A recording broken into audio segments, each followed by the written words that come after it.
¿Qué es un emprendedor múltiple? Según el Monitor Global de Emprendimiento, son aquellas personas que tienen un negocio en marcha y simultáneamente están tomando acciones para poner en marcha uno nuevo. Así que como lo escuchas, uno nuevo. Pero hoy te tengo como invitado a un emprendedor que no tiene uno, tiene varios. Estamos hablando de hoy con Ricardo Medina, quien es socio de Paradise y también tiene proyectos como Nómada Mobiliario, Ecuagol, Picker, Ahora Servicios y recientemente Casa Rojo. Ricardo, muchas gracias por aceptar la invitación aquí al Club de Emprendedores. No, muchas gracias a ti, Guillermo, y al Club de Emprendedores. Un gusto estar acá y más que nada por poder compartir las experiencias, ¿no? Los éxitos y los fracasos, contar todo y abierto a transmitir un poco de conocimiento, que yo creo que es algo en lo que debemos de seguir caminando los emprendedores ecuatorianos, ¿no? Siempre digo, digo en la generación de mi papá, todos éramos como que muy reacios a compartir cosas, ¿no? La información me la quedo yo mismo, pero yo creo que el crecimiento está en poder compartir, ¿no? Para que otros también se inspiren en lo que puedan o traten de corregir lo que otros hemos fracasado. 100% de acuerdo y así ganamos todos, que es lo importante, y el ecosistema crece y al final no hay perdedores, creo yo. Empecemos por lo principal. ¿Te consideras un emprendedor múltiple, Ricardo? Sí, totalmente, totalmente. O sea, para mí eso es algo que uno lleva dentro y me apasiona mucho construir una nueva empresa y creo que fue parte de lo que me pasó en algún momento, yo te lo contaría, que fue el migrar de un negocio a otro y cuando un negocio que le comenzó a ir mal, otro negocio le comenzó a ir bien, sientes que logras ese balance incluso en la economía personal que como se dice comúnmente, no tienes solo los huevos puestos en una sola gallina, ¿no? ¿Qué te motiva a ser emprendedor múltiple? ¿El dinero, la adrenalina, las ganas de no dejar escapar ninguna idea, el balance? Son dos cosas. El primero, yo siempre digo, el volver a sentir que estás comenzando con algo nuevo. El volver a sentir, podría llamarse esa adrenalina o crear algo nuevo y retarte a ti mismo para volver a lograrlo, ¿no? Yo creo que uno es eso y el otro, por más utópico que suene, realmente es la generación de empleo, es contribuir con más empleo, con más empresa al país y hacer que el motor productivo realmente pueda crecer, ¿no? Ahora, también es importante entender que hoy estamos en un mundo de más tecnología, donde no digamos que sea fácil emprender, pero es menos difícil que antes. Y hoy esa tecnología te permite experimentar. ¿Sientes que cada nuevo proyecto lo juegas como un experimento a ver si sale y si funciona bien, le metes el acelerador?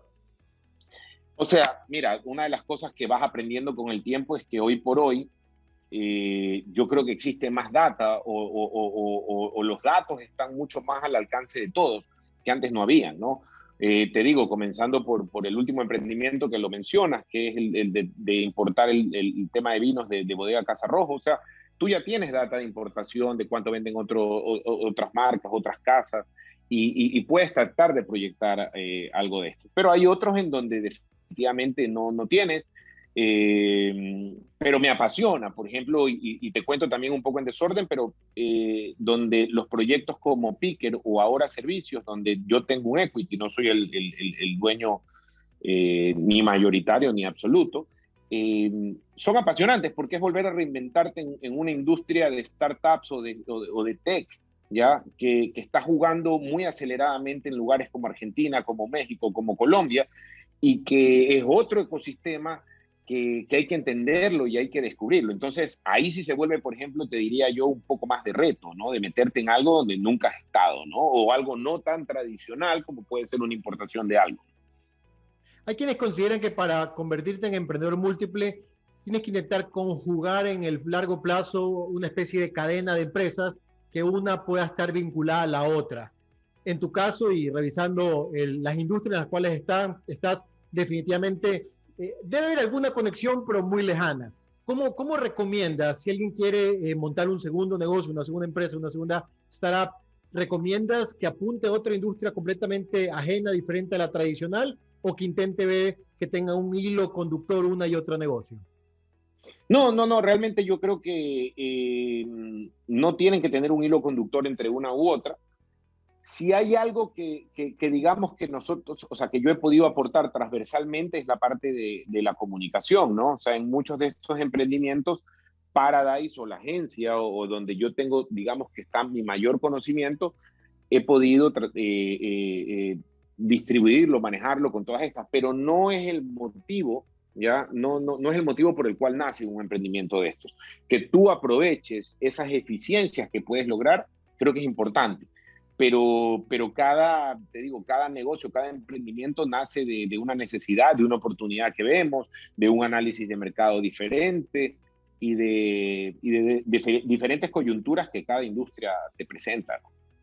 Y estás basado para decidir un negocio en el que entres por las tendencias. Yo siempre recuerdo el caso de Amazon, ¿no? El fundador de Amazon hace 20 y pico de años, Jeff Bezos, era funcionario de una empresa de finanzas en la bolsa de valores y vio como una gráfica mostraba la tendencia del crecimiento de Internet y dijo, hacia allá me voy.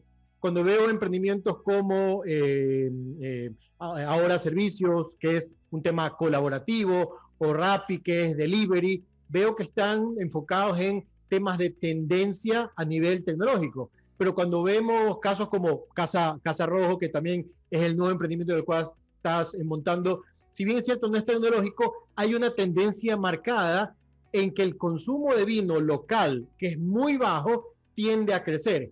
¿El uso de la data es fundamental para iniciar un nuevo emprendimiento? No necesariamente, creo que si la tienes te va a ayudar a ahorrarte tiempo, fracasos o caídas, para no llamarlo fracasos, pero caídas que te puedes pegar en el camino, ¿ya? Pero no es esencial y un requisito per se, ¿no? O sea, porque, por ejemplo, yo te digo, en negocios tecnológicos como Picker y ahora, no hay tanta data. O sea, ahí simplemente estás resolviendo un problema. Yo te diría más bien que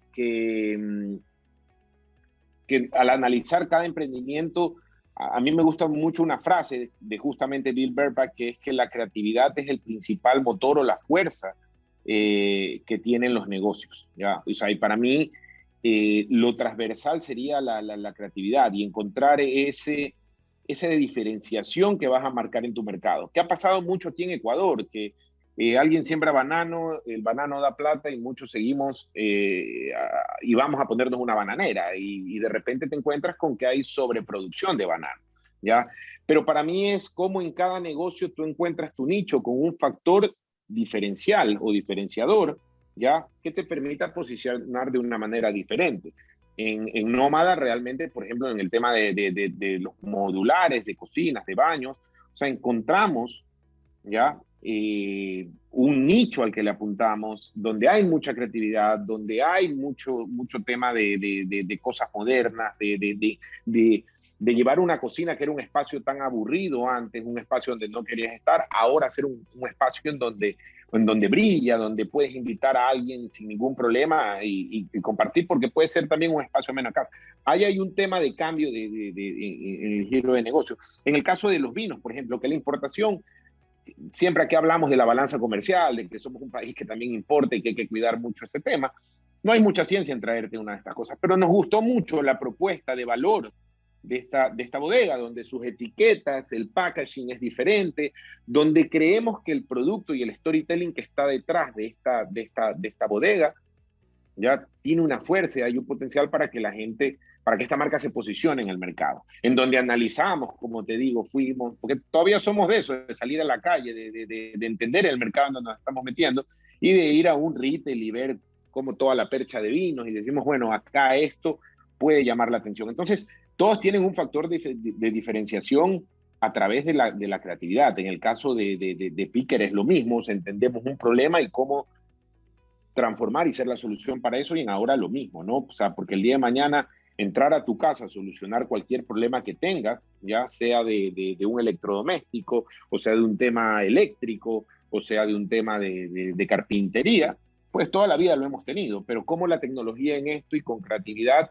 resuelve este tipo de problemas.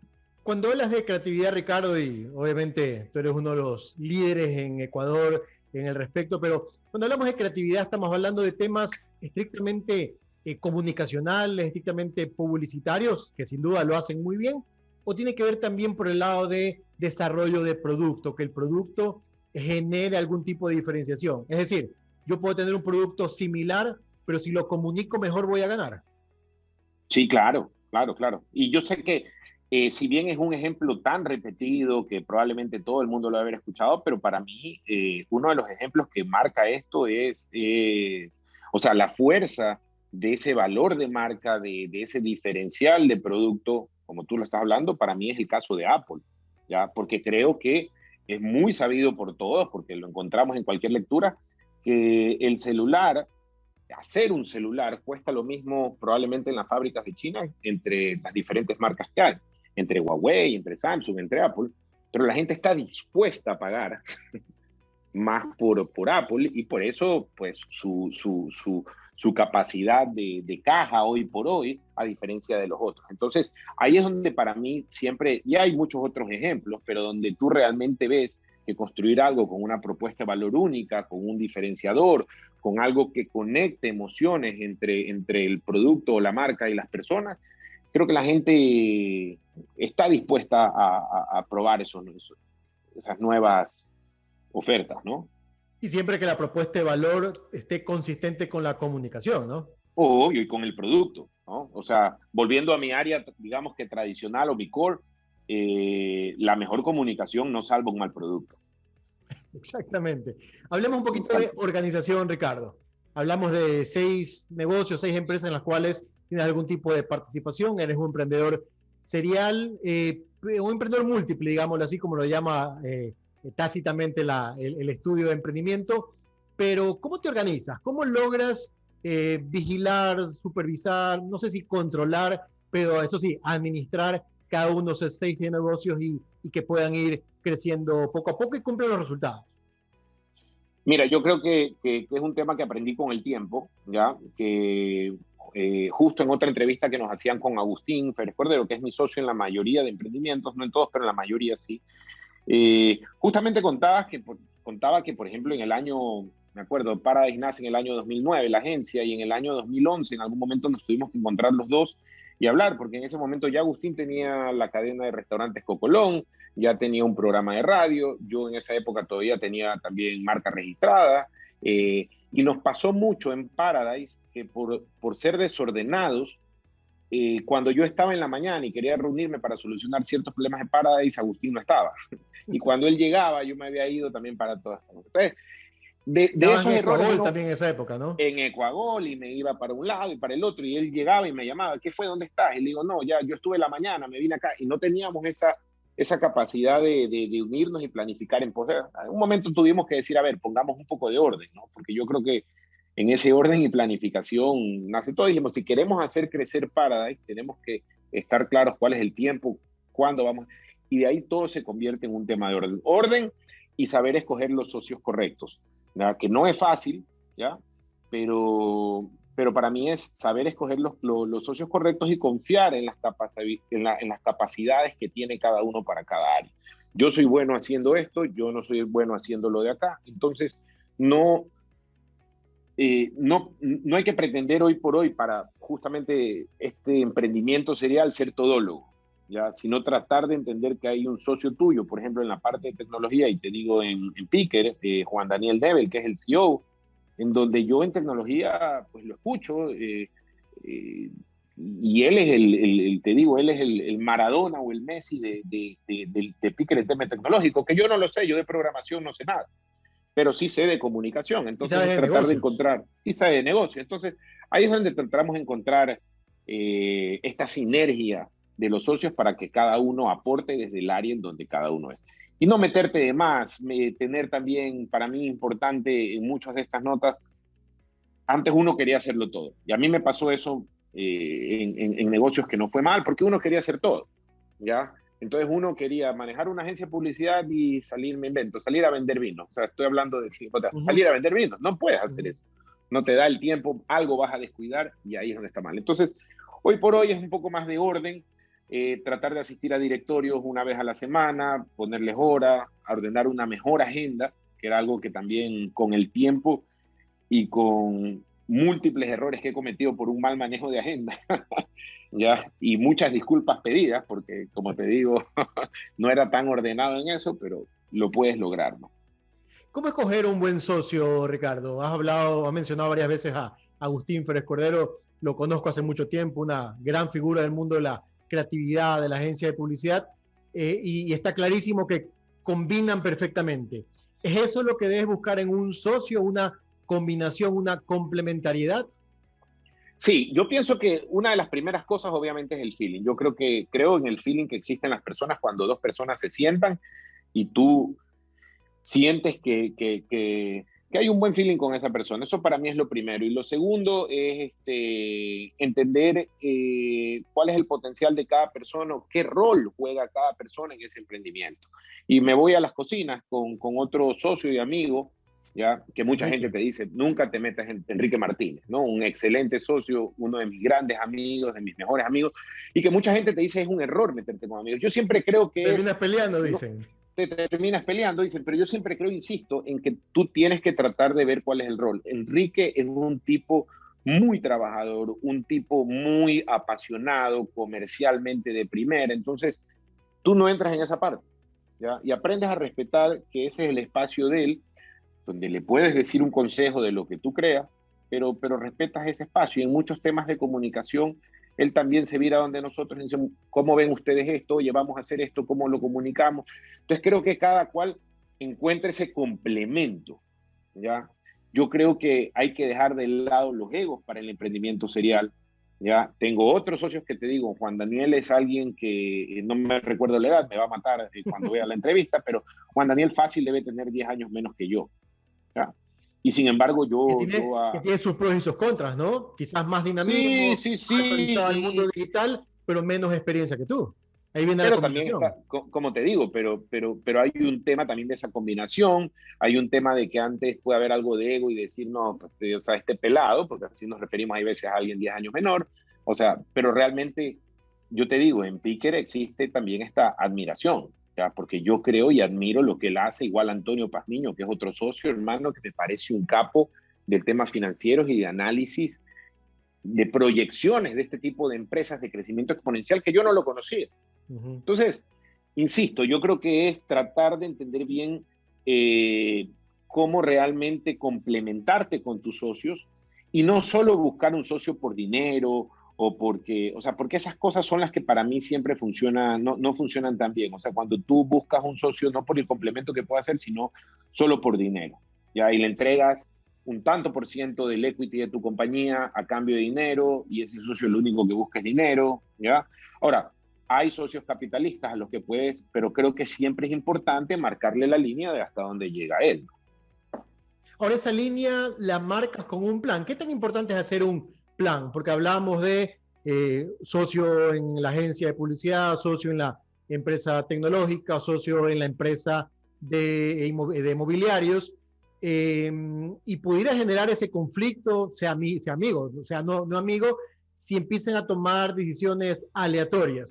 En cambio, ¿consideras tú que un plan con un objetivo claro, unas ejecuciones específicas, marca un norte para que no haya tanta desviación y al final poder controlar mejor la ejecución de lo que se planea? Habrá un momento del cual probablemente habrá lluvia de ideas y cada uno aportará hasta que llegue a un punto de acuerdo y de ahí prácticamente no te mueves. ¿Es así? Sí, sí, es así. Yo creo que, a ver, yo pienso que dos cosas, ¿no? O sea, a mí me gusta tener un plan y en todas las compañías existe un plan trazado de hacia dónde quieres ir, justamente como tú lo has mencionado. Lo único es que siempre digo, ese plan es como un papel donde has rayado algo y donde puedes ir rayándolo cada vez más, ¿ya? Y tienes que hacer camino al andar. En unos negocios más que en otros, ¿ya? En los negocios tecnológicos tienes que ir cambiando porque tienes que ir entendiendo porque estás haciendo algo nuevo, estás cambiando un tema cultural, estás cambiando esto y tú también te vas descubriendo porque tienes que ir afilando cuestiones, no, mira, en este mercado no me meto, o sea, en el mercado de Picker nos costó mucho también entrar porque siempre te apetece entrar en el mercado de estos grandes como por ejemplo como Rappi, como Claro. Uber Eats, ¿ya? pero también tienes que entender cuáles son tus limitaciones y tú no David eres ningún Goliat. unicornio, ni hemos tenido todavía, porque te cuento también que estamos tanto ahora como Picker, estamos en 2 programas de aceleración con los amigos de Buen Trip Hop en Quito, para buscar justamente esta expansión internacional, pero compites con otros que tienen recursos, no te voy a decir ilimitados, porque nada es ilimitado en la vida, pero sí recursos. Rappi es un unicornio, más de 1.000 millones de SoftBank, y así, bueno, Uber es un monstruo en el mundo, entonces no puedes competir con su capacidad de inyección de dinero o de burning cash. Eso me lleva a otra pregunta básica, Ricardo, el tema de las finanzas. ¿Cómo decidir montar o entrar en tal o cual industria, tal o cual negocio, entendiendo que hay negocios que tienes que hacerlo rentable rápidamente porque quizás son industrias más maduras y hay otros que probablemente están recién en expansión su industria y por lo tanto sabes que va a tener un tiempo mayor hasta que genere fondos suficientes para pagar los gastos o incluso rentabilidad o utilidad? Hablaste de Uber. Uber lleva años en el mercado y todavía no es rentable y sigue creciendo y sigue recibiendo inversión. ¿Cómo determinar, cómo entender el manejo de las finanzas siendo un emprendedor múltiple? Mira, yo creo que definiendo cuál es tu negocio en cada una de las áreas, ¿ya? Y yo te pudiera decir que, por ejemplo, un Ecuagol, que es un portal deportivo, Paradise, Nómada, que son lo de los modulares, y la importadora de vinos ahora, son bastantes negocios tradicionales con una línea de creatividad transversal, que es lo que te he venido contando, pero que digamos que en una analogía yo decía, mi papá me decía siempre que te vas a meter un río o lo que sea, tienes que saber cuál es la profundidad, porque si no te vas, ¿ya? Creo que esos negocios te permiten ver justamente esa profundidad, o sea, son negocios mucho más tradicionales. En el tema de los 2 negocios tecnológicos, Guille, yo estoy todavía estudiando, me ha permitido a mí comenzar a estudiar. Por ejemplo, entré en Clubhouse por ese tema, simplemente como oyente, ¿ya? Y escucho, y he encontrado algo interesantísimo, en donde ya, por ejemplo, yo estoy en 2 grupos de WhatsApp de startups mexicanos, de donde están mexicanos, argentinos, esto, y comienzo a aprender de otras personas de Latinoamérica y me meto en charlas a escuchar cómo le fue, cómo hacen su pitch, y son otro tipo de negocios. Ahí entiendes el tema. Y yo cuento anécdotas así también, o sea, porque yo soy visual. Mira, en ahora nos pasa mucho que en el grupo de socios fundadores que estamos, hay 3 mucho más tradicionales que no entienden este tema que otros 3 o 4. Ya estamos hablando con el acelerador, con Venture Capital, ya nos hemos reunido, les hemos presentado el pitch, o sea, ya estamos en eso, pero hay 3 socios que no entienden, que lo siguen viendo como un negocio tradicional, ¿ya? Entonces yo creo que es esta constante también capacidad de seguir aprendiendo, de saber que el mundo va a un ritmo mucho más agresivo, rápido que el que nosotros manejamos, y eso también es apasionante porque te permite entender lo que tú has mencionado, o sea, por qué una compañía que tiene años produciendo pérdidas sigue captando y sigue creciendo en valoración de mercado. ¿Qué está viendo esa gente que nosotros no estamos viendo? ¿Por qué le meten tanta plata si pierde plata? Eso un empresario tradicional no lo va a entender jamás. Y eso es lo que también estamos viendo. No creo que solo somos nosotros, hay otro equipo de startups muy buenos, también muchos están en Quito, que están tratando de crear esto que se llama, tú mencionaste la palabra, este ecosistema, ¿ya? Que es interesantísimo porque este otro tipo de negocios no tradicional lo que hace es que mueve un ecosistema, ¿ya? Decían, por ejemplo, en Silicon Valley, los mismos inversores de Silicon Valley son quienes ya vendieron sus primeras compañías, cuando hicieron éxito de sus Y compañías. regresan. Y regresan, y vuelven. Y en Colombia se produjo lo mismo. Tú hoy ves al dueño de Rappi, al dueño de este, al de acá.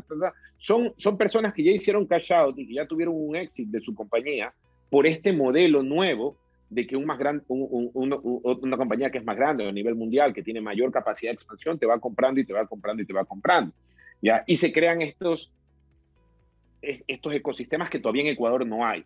Hoy tú te presentas, y te digo porque en Picker hemos tenido un par de pitch con empresarios exitosos locales, y al final del día lo que te piden es un PIG, y cuando les muestras un PIG dicen, pero si tú pierdes plata, ¿cómo yo voy a meterme? Invento $1.000.000 acá o $500.000. Si tú estás perdiendo plata, no, pero es que no puede ver eso, sino la capacidad de crecimiento exponencial que esto tiene. Y ahí realmente lo muestro. Entonces, para mí tienes de lado y lado, y a mí al menos en lo personal lo que me gusta es esto de seguir aprendiendo y de estar en el mundo tradicional y no sé si llamarlo el mundo moderno, pero este mundo de startups, de inyecciones de capitales, de venture capital, de private equity y una cosa que hay que entenderla. Yo todavía la sigo entendiendo. Y cuéntame algo para finalizar. ¿Qué pasos le recomiendas a un emprendedor que ya tiene algún tipo de negocio para que empiece a pensar en convertirse en emprendedor serial o emprendedor múltiple? Es decir, que empiece a crear otros negocios en paralelo al que tiene actualmente. O sea, para mí hay dos temas a mí que me han marcado, ¿no? El primero es no solo moverte por el dinero, ¿no? Porque si tú te mueves por el dinero, yo creo que el dinero sí es importante, ojo, no soy de los que te habla de que no, es muy importante, ¿ya? Y sin dinero hay cosas que no van a llegar a pasar, ¿ya? Entonces es muy importante, pero yo creo que no tiene que ser el corazón o la arteria principal de lo que te mueva, ¿no? Entonces, yo creo que realmente está esta capacidad de seguir generando. ¿Qué consejos les puedo dar? Que yo te digo, mi experiencia siempre es un fracaso. O sea, cuando el medio principal que creamos con otros socios, que era Marca Registrada, que fue un medio que cuando yo me casé en el año 2007 ya era mi sustento principal, mi ingreso principal. Pero cuando comenzó la decadencia de Marca, hubieron casi que año y medio. O sea, no la decadencia de Marca, de las revistas, del mercado de las revistas en general, donde todo comenzó a migrar a digital. Hoy tú has visto que los medios de revistas y diarios está cayendo constantemente. Entonces, esta revolución industrial comenzó a pasar, no estuvimos exentos de que nos pase factura. Y a mí realmente vi otro mundo cuando ya yo había creado Paradise. Paradise todavía no estaba en capacidad en algún momento de darlo, y cuando el de acá se cayó, Paradise ya estaba en esa línea de volverme a dar el ingreso que yo tenía por marca. Entonces ahí realmente a mí me puso a pensar, mi caso personal fue, uno no ¿Qué está no más? exento, exactamente, ¿por qué no algo más que puede comenzar a brillar a cuenta sola? Porque tarde o temprano, como dicen por ahí, yo sí creo, tarde o temprano tu negocio principal, tu core, se puede ver afectado por algún tipo de revolución, ¿no? Como ha pasado ya, como pasa con Airbnb, con los hoteles, como pasa. Entonces, de repente mi agencia, que hoy por hoy es mi principal core, o por lo menos mi principal fuente de ingresos personales, hermano, puede que en 5 años el mercado cambie y algunos de estos otros hijos, por llamarlos de esta forma, son los que me van a dar esa oportunidad de seguir creciendo. Entonces yo creo que eso es importante, la diversificación y las ganas y capacidad de poder crearla. Por supuesto, ¿no? Y ojalá que a partir de esta entrevista muchos entiendan que no solo de la necesidad te empuja, que es lo que de una u otra manera te pasó a ti. En un momento crítico viste una oportunidad de cómo algo nuevo te podía generar un balance. Hoy probablemente estamos en pandemia, muchos estamos complicados, pero siempre hay una oportunidad de crear algo nuevo y permitir construir nuestro futuro. Es la mejor forma de predecir el futuro, es construyéndola. Una pregunta final, Sí, muy Ricardo, buena hablaste frase. de seguro. Un mensaje final para nuestros amigos del Club de Emprendedores. Sí, seguro. Bueno, que creo que estamos en un país de emprendedores. Creo que los países latinoamericanos nos empujan a eso. Sé que nacemos con el chip de estudiar colegio, estudiar universidad, de salir esto y buscar una oportunidad de empleo directa, pero yo creo que estos países deben de llevarnos a emprender, a ser nosotros los game changers, los que cambian las cosas, a dar oportunidades a otras personas que no lo tienen y también compartir nuestro conocimiento. O sea, hay un consejo que yo siempre lo doy ahora a los emprendedores, y que me baso, no me lo inventé yo, me baso en la historia de Gastón Acurio contada en un libro de Andrés Oppenheimer, y es de nuestra generación comparte. Si el día de mañana tienes una idea, cuéntaselo a otro. Antes, en la época, nuestros papás decían, Guillermo, si a ti se te ocurre algo, no lo cuentes con nadie, no comentes, quédatela para ti. No. Yo creo que ahora no se trata de eso, yo creo que se trata de coméntala con otra persona, no tengas miedo de que te la vayan a robar, que es lo que nos habían metido en la cabeza, Pero sino, hazlo. pero hazlo, ejecútala y conversala con otras personas que de repente te dan otra perspectiva, ¿ya? Y eso es importantísimo para los emprendedores, escuchar, porque hay muchos emprendedores que nos apasionamos con una idea. Yo pasé ya bastante por eso, de apasionarte, de creer que tienes el modelo perfecto, de que tú eres... Ahí viene también la complementariedad de los socios y volvemos a este ecosistema también de Ya escuchas a otro que tiene otro punto de vista y escuchas, porque por más de que la palabra suene simple, Guille, no es tan común el escuchar. Es más fácil que hablemos. ¿Ya? Entonces, cuando escuchas de otro, te hace pensar, oye, sí, si le hago esto y esto, mi idea va a ser mejor. Y ahí encuentras ese gran diferencial y ese gran, valor de marca que le puedes crear a tu emprendimiento. Fabuloso, Ricardo. Muchísimas gracias y muchísimos éxitos en cada uno de los emprendimientos que estás montando y que en el futuro crezcan y especialmente generen empleo, que es una de las motivaciones principales. Gracias, Ricardo. Así es. Gracias, Guillermo, a ti. Gracias, Club de Emprendedores. Si has llegado hasta aquí, no olvides seguirnos en todas nuestras redes sociales. Encuéntranos como @elclubemprende, tanto en Instagram como en Facebook. Y por supuesto, si te gustó este video, dale like, suscríbete a nuestro canal, activa las notificaciones y mira ya otros videos para que sigas aprendiendo a emprender bien.